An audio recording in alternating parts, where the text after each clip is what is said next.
The way we see this competition, we only have two options. Either we win or the opponent lose. So our vision for this foundation is to bringing hope to people in need.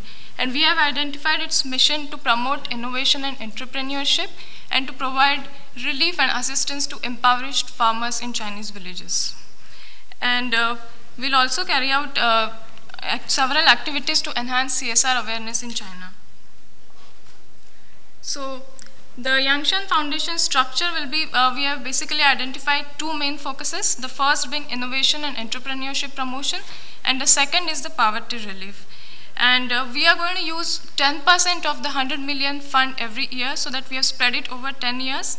And the breakdown is we'll use 40% each for our two main focuses, followed by 15% for other charity activities and 5% for the administration.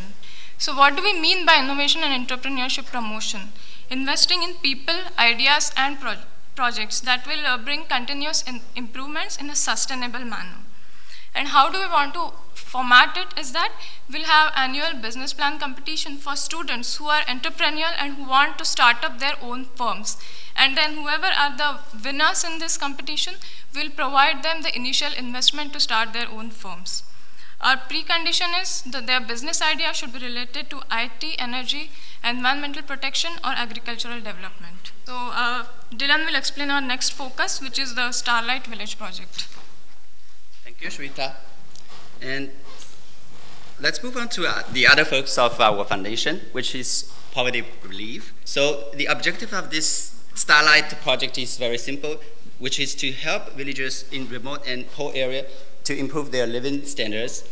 So this is a rough structure of this project. We first need to identify the target villages, and we will try to establish certain long-term pair relationship with the village by, we will call it Starlight Village, Yangshan Starlight Village, and we will then next step will of course be identify specific projects that can help the local villagers and implement it.